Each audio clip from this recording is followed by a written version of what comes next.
Olá, criptomaníacos! Tivemos hoje a reunião do Fed, onde foi divulgada a nova taxa de juros dos Estados Unidos, onde também aconteceu uma declaração do Jerome Powell, presidente do Banco Central americano, sobre o Bitcoin, falando que o Fed, ou seja, o Banco Central dos Estados Unidos, não pode possuir Bitcoins.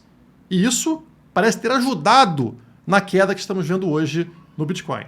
Afinal, todos esperam pela reserva estratégica de Bitcoin dos Estados Unidos. Será que ela não vai acontecer? É isso que entenderemos melhor no vídeo de hoje, além de diversas outras coisas que estão acontecendo. Então, deixa o like, se inscreve no canal caso ainda não seja inscrito e compartilhe o vídeo para quem está aí desesperado com a queda das criptomoedas. Bora lá? Antes, vamos começar pela nossa shitcoin brasileira, o real, que foi pro vinagre. Não vale mais nada, como vocês podem ver na tela, você precisa agora de R$ 6,30 para comprar um único dólar.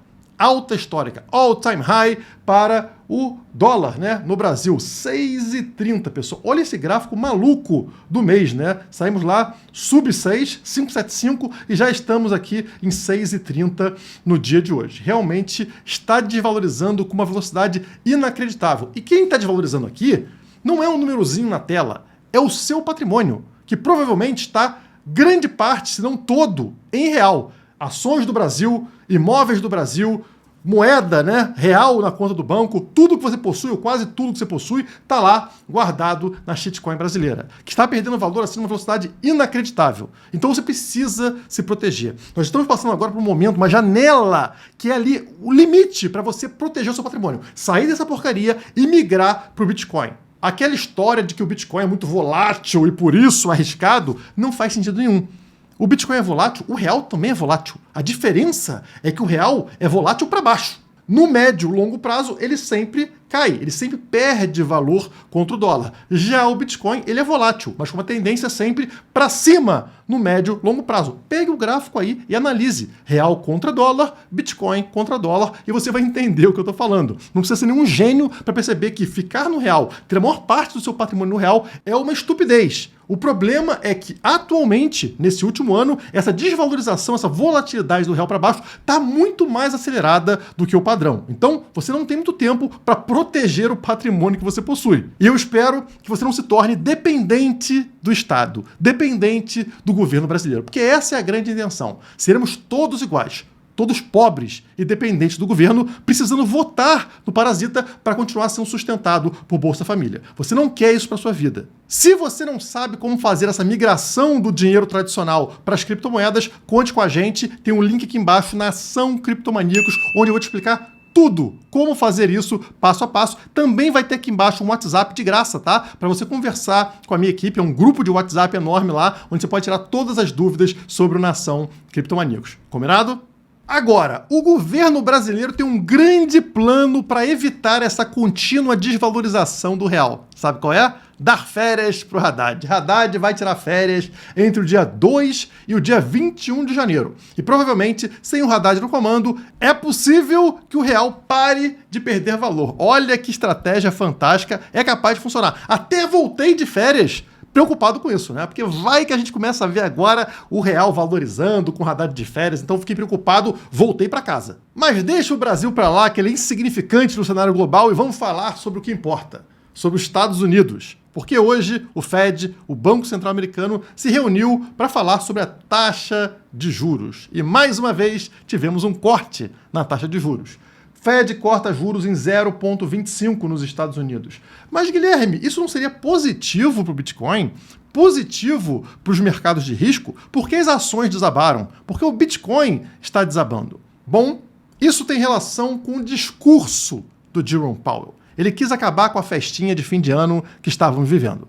Então, a declaração do Jerome Powell deixava claro ali que não deve acontecer novos cortes na taxa de juros nos próximos meses. Falam lá em 2 cortes em 2025, o primeiro sendo em março, né? Então, ele está falando o quê? A inflação ali ainda não está 100% controlada, a gente não quer baixar mais a taxa de juros nesse momento, vamos parar de fazer cortes, e aí o mercado não gostou dessa história. Afinal, esse cortinho de 0,25 já estava precificado. Agora, essa declaração não. O mercado esperava o quê? Vamos continuar cortando taxas de juros, vamos continuar aumentando a liquidez no mercado. Mas não. O discurso foi negativo nesse sentido, o que acabou abalando um pouco o mercado. E para piorar um pouco a situação no caso específico do Bitcoin, tivemos uma declaração, um FUD do Jerome Powell. FUD é medo, incerteza e dúvida, né? Uma mensagem dele que gera esse medo de mercado. O que ele falou? Está aqui na Binance, né, explicando. O presidente do Fed, Powell, aborda a política da reserva de Bitcoin. Powell esclareceu que o Fed não tem permissão para manter Bitcoin e não expressou nenhum desejo de alterar as leis existentes para acomodar tais participações. O que o povão entendeu dessa mensagem? Putz, acabou aquele papo do Donald Trump de fazer uma reserva estratégica de Bitcoin. O cara aqui do Banco Central está falando que não é permitido, não vai ter Bitcoin e que não vai mudar a lei para tornar isso possível. Então, não tem reserva estratégica de Bitcoin. Errado! Na verdade, isso aqui foi meio que armado para gerar esse pânico, né? Para gerar aí essa queda de final de ano, uma promoção para as grandes baleias. Na verdade, o Fed não tem que ter Bitcoin mesmo, nem deveria possuir Bitcoin, como não possui ouro, tá? Vou pegar aqui uma matéria dos Estados Unidos, também traduzida pelo Google, né? Tá aqui, ó. O Federal Reserve pode comprar ouro? Deveria? E aqui vocês podem ler. Pode surpreender alguns que, em contraste, o Fed não possua nenhum ouro. Então o Fed também não tem ouro. Oh, meu Deus! Então os Estados Unidos não têm reserva de ouro? Claro que tem. Na verdade, quem tem reserva de ouro não é o Fed, não é o Banco Central americano. É o Tesouro dos Estados Unidos. Da mesma forma que a reserva de Bitcoin seria feita pelo Tesouro dos Estados Unidos e não pelo Banco Central americano. Então realmente não tem que ter, não tem nenhuma relação entre uma coisa e outra. Mas aí você junta esses discursos do Fed que geraram pânico no mercado e você percebe que funcionou.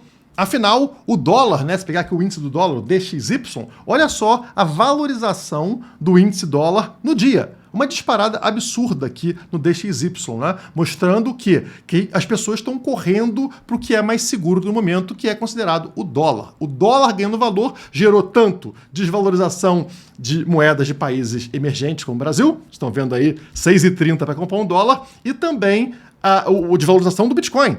Se o dólar dispara, fica mais difícil do Bitcoin ter valor alto contra o dólar. E é justamente o que estamos vendo hoje, né? O Bitcoin, que estava aqui o dia todo na casa dos 106, 105, desabou para a faixa de novo de 100 mil dólares, tá? Mais uma vez, parando onde a queda, pessoal? A nossa conhecida linha roxa do EMA 21, né? A média ali de 21 dias para o Bitcoin que vem segurando o preço. Mas notem, pessoal, eu venho falando para vocês que eu espero uma queda, uma correção mais forte de preço até o final de janeiro. Olhem como está se tornando comum a gente testar essa linha roxa, tá? Vários e vários dias recentes, né, acontecendo esse reteste. E cada vez que a gente faz esse reteste, a gente meio que enfraquece esse suporte do EMA 21. Lá atrás, ó, teve um toque. Olha só, teve um último toque antes dessa fase aqui, lá no início de novembro. E aí passamos um longo tempo, né, mais de um mês, e aí começou a novamente fazer esses retestes agora com muita frequência. 5 de dezembro, depois 9 de dezembro, depois 10 de dezembro, agora 18 de dezembro. Eles estão se tornando frequentes. O que indica o quê? Estamos enfraquecendo um pouco esse suporte e a tendência para mim é que aconteça uma correção que é esperada, né? Depois de tanta subida para o Bitcoin, uma hora vai acontecer. Mas enquanto estivermos respeitando aqui o nosso suporte do EMA 21, tudo tranquilo. Vou até abrir meu gráfico aqui diário também na Quantifury para mostrar para vocês que estamos tendo aqui uma junção do EMA 21 com esse suporte dessa linha branca aqui, que era a resistência lá em novembro até dezembro, né? Você percebe que o preço não conseguia passar dessa linha branca, posicionada aqui exatamente nos 100 mil dólares, né? E o EMA 21 um pouquinho abaixo, nos 99.400, como vocês estão vendo, tá? Então, estamos com a junção aqui das duas linhas fazendo um suporte para o preço. E por que isso é interessante? Nota que demoramos para romper essa resistência da linha branca, tá? Isso aconteceu aqui no dia 11 de dezembro, e aí o preço disparou até bater na alta histórica lá nos 108 mil dólares. E agora estamos fazendo um recuo, que seria normal, transformar aquela linha que era resistência num suporte. confirmando isso como suporte, o que deveria acontecer hoje, né, pela queda, ou seja, confirmando aqui os 100 mil dólares, ou os 99.400, né, para ser mais exato, do EMA 21, como suporte nesse momento, a gente vai ter a confirmação de que essa linha branca foi realmente superada. E aí funciona como uma mola. O preço deveria disparar a partir daqui. Juntando tudo que eu falei, né, um FUD, ou seja, uma mentira lá que as pessoas estão entendendo que não, o Fed, meu Deus, não vai ter reserva estratégica, que é falso, como eu expliquei para vocês. Com essa confirmação, eu acho que pode ser um movimento muito interessante, tá? Tecnicamente, você não deveria pegar a faca caindo, como a gente fala, né? A faca tá caindo, você vai botar a mão embaixo para comprar? Não, né? Deixa cair e depois você entra no mercado. Significa o seguinte, esperar alguns dias para confirmar esse ponto aqui que eu tô falando para vocês como superado, como suporte, né? Confirmou o suporte nessa região de 99.400 a 100 mil dólares, aí sim você entraria com mais segurança de uma nova disparada de preço, um retorno aqui para a região de 108 até 110 mil dólares, tá? Essa é a forma mais conservadora, mais correta de você evitar perder dinheiro. Como eu sou maluco e não sigo nada disso, eu vou comprar hoje mesmo e que se exploda, né? Caiu, vamos comprar, se cair eu compro mais. Então eu tô aqui já na Quantifury, que é a corretora que eu recomendo para vocês, né? É parceira do canal Criptomaníacos e vocês não pagam taxa, a taxa come o teu resultado no trade. Então, para não perder todo esse valor fazendo trade, use a Quantifury. Aqui na Quantifury eu tenho conta, vou lá, vou na minha carteira spot aqui, que está cada vez mais pobre, porque não paro de comprar Bitcoin, e vou vir aqui em Tether e vou fazer a conversão do Tether para Bitcoin. Seleciona Bitcoin e botamos aqui quanto? Vou botar aqui 11, vou botar tudo, né? 11.800 dólares em Bitcoin, converter, pum, converte, beleza, demora um pouquinho, foi. Feito aqui, converti mais 0.11 BTC, estou com 0.24 BTC agora, vou transferir para minha carteira e fechou. Eu faço isso porque eu não estou nem aí para o curto prazo, eu não ligo para curto prazo, o curto prazo é maluco, o curto prazo é volátil, o curto prazo é irracional. E eu estou aqui sendo racional. Qual é o cálculo que eu estou fazendo? Bom, o mundo age conforme a orientação de alguns grandes nomes, alguns grandes monopólios aí que existem, um deles sendo a BlackRock, a maior gestora do mundo, que está dizendo agora o seguinte: compre, aloque 2% do patrimônio em Bitcoin, né? BlackRock afirma que a alocação de 2% em Bitcoin é uma faixa razoável. Então a BlackRock, pessoal, a maior do mercado tradicional, está sugerindo, recomendando uma alocação de até 2% em Bitcoin. E qual seria o impacto disso? Vamos supor que a gente pegue aí tudo que existe de riqueza global, né, que está aqui distribuído em vários tipos de ativos, tem ações, tem imóveis, tem bonds, tem dinheiro fiduciário, tudo isso aqui, converter 2% para Bitcoin. Isso faria o Bitcoin, que hoje vale 2 trilhões, subir para 20 trilhões de dólares, tá? Se fosse aqui o impacto de 1 para 1. Só que não é esse o impacto. Existe um múltiplo para o market cap do Bitcoin, onde a entrada de $1 em Bitcoin gera um aumento de 30 dólares a 120 dólares no Bitcoin, dependendo do momento de mercado.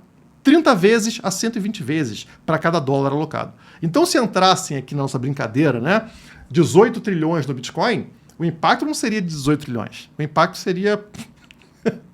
sabe-se lá o que vai acontecer, né? É claro que é uma suposição, a gente não sabe quando isso vai acontecer, eventualmente vai acontecer, inclusive mais do que 2%, mas enfim, isso vai acontecer, pessoal. A própria BlackRock já está sinalizando isso, outras empresas estão começando a comprar Bitcoin, então é um processo que pode ser rápido, pode ser lento, mas ele vai acontecer. Como eu não estou com pressa, é por isso que eu estou sempre comprando Bitcoin e falando para vocês fugirem daquilo que só tende a perder valor, no caso, a porcaria da shitcoin brasileira. Ela já perdia valor de forma acelerada contra o dólar. Agora, com o Bitcoin na jogada, o dólar está perdendo valor acelerado. Imagina a porcaria do real. Só maluco fica posicionado em reais.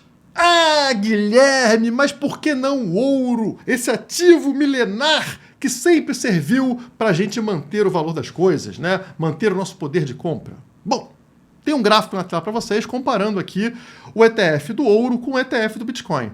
O ouro é esta linha preta. E olha que maravilha, como subiu ao longo do tempo, né? De 2005 para cá, o ETF de ouro foi acumulando valor e crescendo, mostrando o ouro aqui como um incrível ativo para você guardar sua riqueza.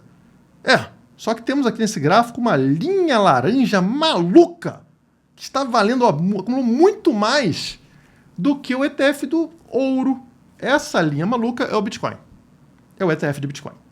Então, pessoal, olha só a velocidade com que o ETF de Bitcoin superou o ETF de ouro. Esse gráfico é uma loucura. Ele mostra o potencial, ele mostra como o Bitcoin está roubando todo o valor do ouro. O Bitcoin é o novo ouro. É muito mais do que o novo ouro, né? Ele é um novo ativo para proteção global, que vai sugar valor de bonds, de ouro, de imóveis, de artes, de moedas estatais. Isso aqui que você está vendo no gráfico é só um exemplo da velocidade com que isso acontece. Isso é volatilidade. É muito volátil. Como que sobe dessa forma quase na vertical? Mas é uma volatilidade do bem.